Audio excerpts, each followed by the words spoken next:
So let's cover the brush and eraser tool. By and large, this is going to be something you use a lot within Photoshop. It's going to give you pencil lines, it's going to give you painterly lines, it's going to be the sort of main tool to create images and draw. So let's start by adding a new layer.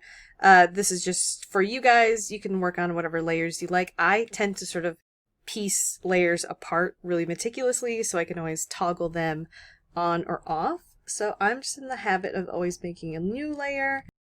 And down here you can click this little box with a plus. You can also come up to the layer menu bar and click new layer. It gives you a lot of different options. The most simple one is layer. It gives you the option now to name that layer. Okay. I'm going to hide layer 2 and just work on the topmost. So another thing to remember is that layers sort of work in a top-down manner. So if I make a big scribble, oops, let's reset my brush tool. If I make a big, oh, I have not reset it. If I make a big scribble here on this very top layer 3, and then I turn on layer 2 and make a drawing. Yes, I am a trained artist. If I then toggle layer 3, which is on top because it is above layer 2, it will hide the layers, all of the layers that are visible below it. So let's actually delete the information on layer 3. So I'm just going to select layer 3 and I'm going to hit the delete button. Layer 3 is totally gone. I can always add a new one. You can also take your marquee tool, which is over here on the left. I just quickly hit the M on my keyboard and I'm just going to select all of it. You can also select just this area and then hit delete as well. So this leaves your layer 3 but erases those pixels. So now that something's been selected, I'm going to hit actually another hotkey, which I use a lot. It's called deselect. So I have this dotted marquee box, which is holding the edges of my image, and I want those to disappear at this moment. So I'm going to go to select. The second option is deselect, and that is Command D. The brush tool has a lot of different options in this top toolbar.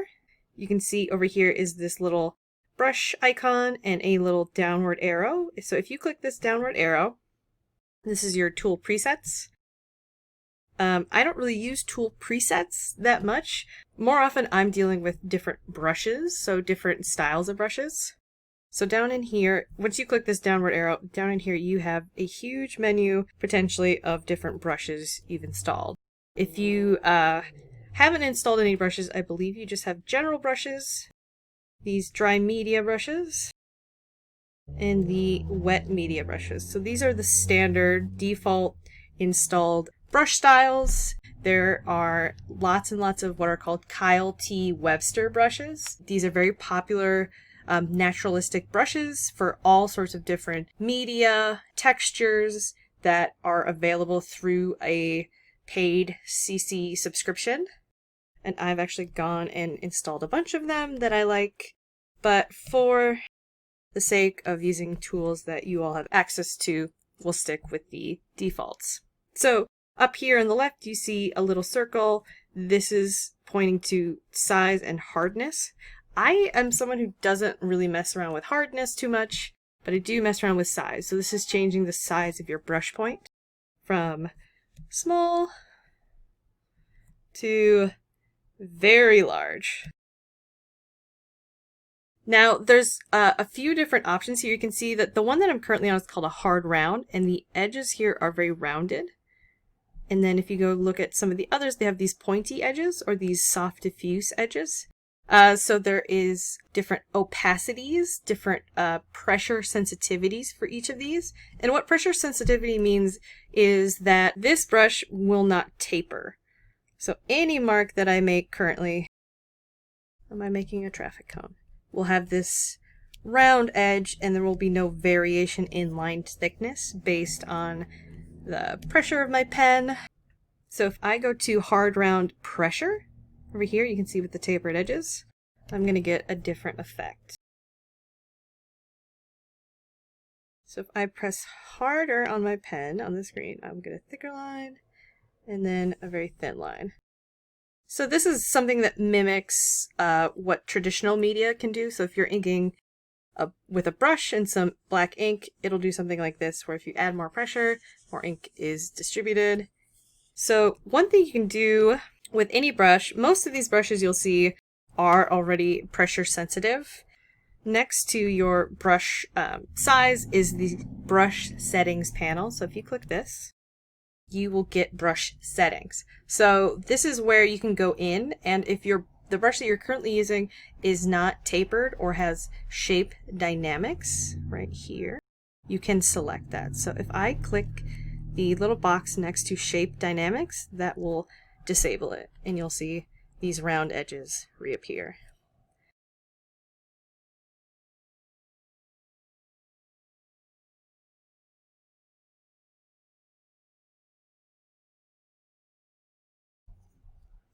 So this is a very soft, diffuse brush. It does not put down 100% color. You sort of have to layer it on. Now, one thing you can do is with your brush, the brush also has a blending mode. This is a little bit more advanced, but you can start to play with it as you work. But I'm going to take down opacity and show you that if you take down opacity, you'll get this less or lighter application of pixels, and that gives you a little bit more green because they're playing with each other a little bit more. And you can also do a very similar thing with flow right next to opacity. Take down flow, does a very similar thing.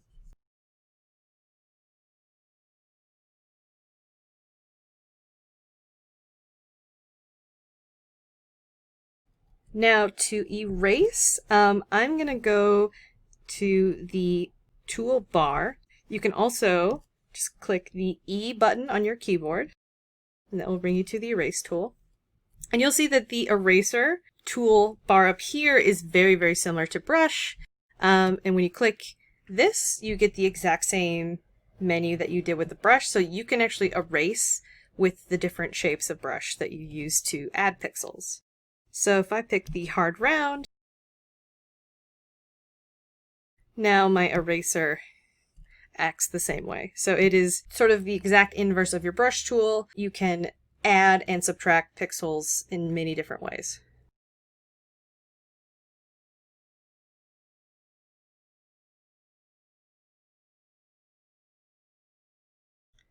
So erasing is a destructive way of working with pixels.